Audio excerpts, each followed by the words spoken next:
Dip. Mm-hmm. Get. Clap your hands now. And it's very easy to go ahead and sell out of that fear that you see the media just propagating. Oh, it's going to be banned. You know, it's banned in China. ICOs are banned here. ICOs are banned there. The Securities and Exchange Committee is cracking down. Blah blah blah. You know, that's true. But not. You know, there's not a blanket statement with this stuff. There's a lot of regulation coming. I don't know if you tuned into the most recent hearings or committee meetings in the United States, but the Securities and Exchange Committee and the Commodities Trading blah blah blah committee. I don't know all the exact terms, but they've been meeting recently, and there is a relative excitement and an increased desire to learn more from the United States government anyway about blockchain and how blockchain can be used by the government, you know, by the VA. There's an article on CoinDesk, I believe it is, discussing the VA and how they're looking for use cases. They want to know. I've worked in a VA. I'm a chiropractor, and I had some training in the Veterans Hospital setting. It's an outpatient setting, but nevertheless, you know, that is a system that needs to be revamped. It needs to be revamped, and there are, you know, blockchain use cases out there for these centralized, antiquated, slow, you know, privatized systems. You know, when you're trying to look at a patient's medical imaging, their charts, what they might have paid, their insurance history, this, that, the other thing. It would be great if a patient came into this office here and had a digital ID or, you know, whatever it might be, where I could pull up their information on a node. I'd be running a HIPAA compliant node here on a blockchain, like a healthcare blockchain. There's one in mind. I'll talk about that a little bit later. But it'd be great if they walked in, I could pull up their information, and boom, I have their X-ray, I have their MRI, I have their blood work, whatever whatever I might want. And at the VA, that exists. At the VA, you know, you will log into the system. You'll be able to pull up the information for a given patient, and it's completely, intraprofessional.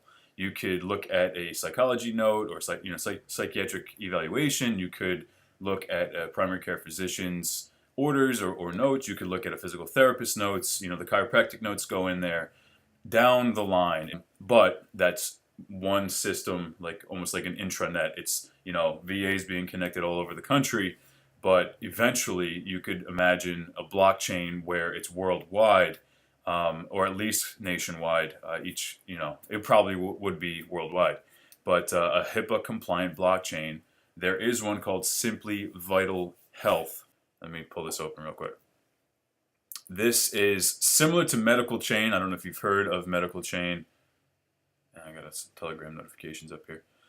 So they're similar, but they're different. Let me pull this open real quick and pull open my crypto sheet, where I basically took a little bit of Ian Bellina's, like Diary of a Made Man, Ian Bellina, took some of his information, utilized a little bit of crypto MM crypto. You know, they all have their own systems for evaluating a new ICO.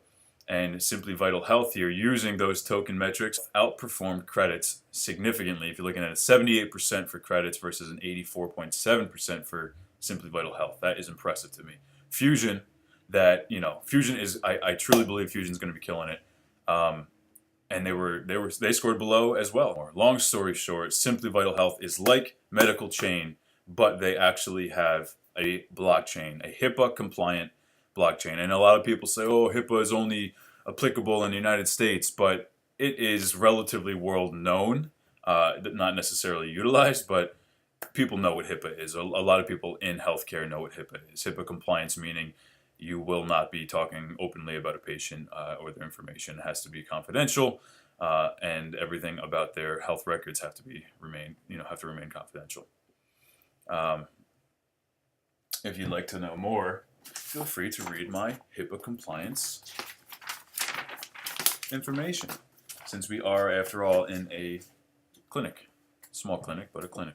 The healthcare revolution is upon us, and Simply Vital Health with Health Nexus is leading the way. Now, the cool part about Health Nexus and Simply Vital Health is that they already have a MVP and they already have a business, a product that's based on blockchain that's making money. Our existing blockchain product. It's called Simply Vital Health Connecting Care. It's basically like an EHR or like electronic health record. It's already out. It's already here. Now, the future of this stuff, it's the healthcare industry it's slow to change. It really is. So that is a downside to this stuff. Whether or not you love the product, you love the idea, if you come back to our system here and you look at the idea itself, you can have a maximum of 3 points. Medical Chain has a similar vision and a similar idea to Simply Vital Health.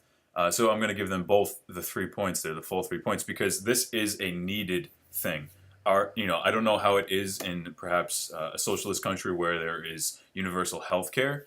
I still doubt that there is one system, one blockchain that, blockchain or not, one system that has all the information you could have on every patient. I know that that's likely non-existent in the entire world. So we need it, especially here in the United States where universal health care is not a thing. Let's go back to their page for a second and check out their team.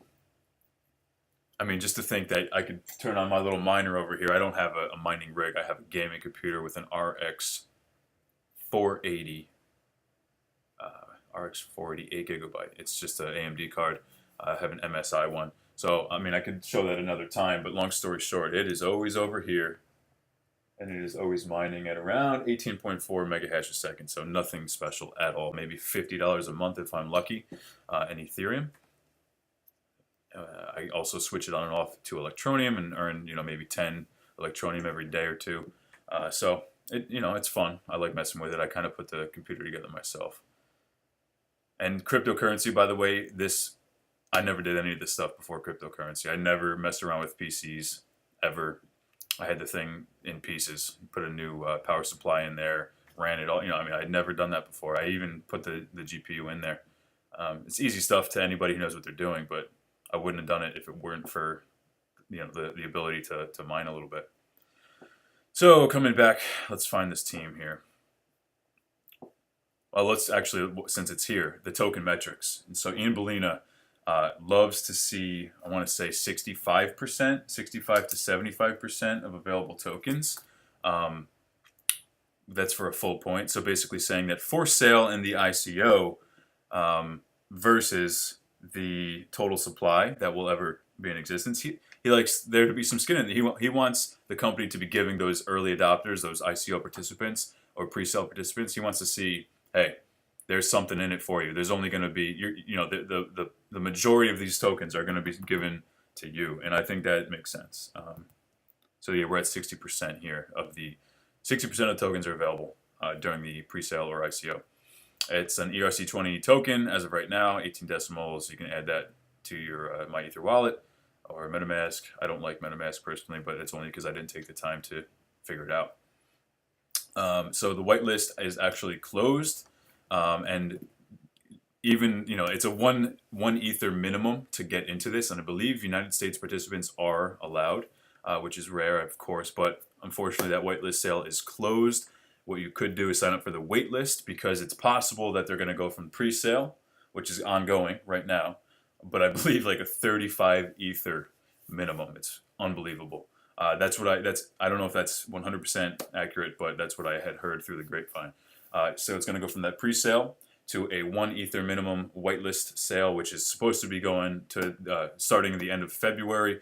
And the CEO actually answers you when you reach out to them, and her name is Catherine, or Kat, and she actually responded directly to me. Here's Catherine, and said that it could be early March as well. So. And then after that, if more funding is necessary, which I really doubt they'll need to go into a different type of a public sale where there's no cap and anyone can come in, But in case that does happen, it wouldn't hurt to get on here and wait list, which the registration is open right now.